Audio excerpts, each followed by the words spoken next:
నిన్నుగాంచిన జన్మం ధన్యం సాయి, మా ఇలలో వెలసిన ద్వారక.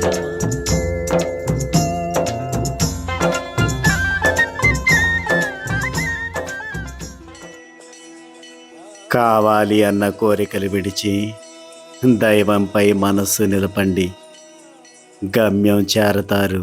సాయిబాబా శరణం, సాయినాథా శరణం, సాయిబాబా శరణం.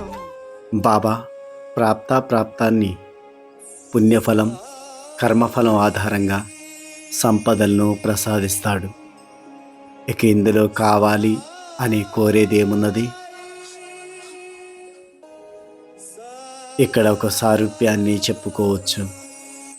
బాబా నన్ను భాగ్యవంతుని చెయ్యి అని కోరేదానికన్నా నన్ను బెచ్చగాండి చేయకు బాబా అని కోరవచ్చు. భాగ్యం ఇవ్వదలుచుకుంటే ఆయన విధిగా ఇస్తారు.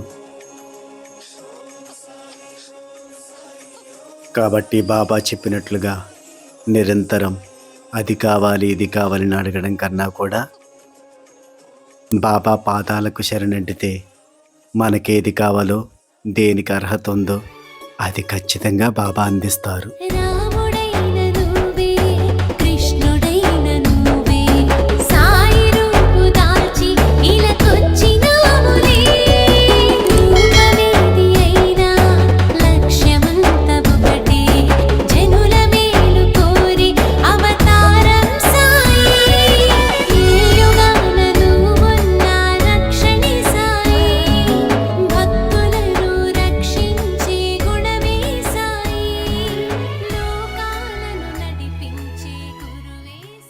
महाराज की जय। श्री गुरुदेव दत्त।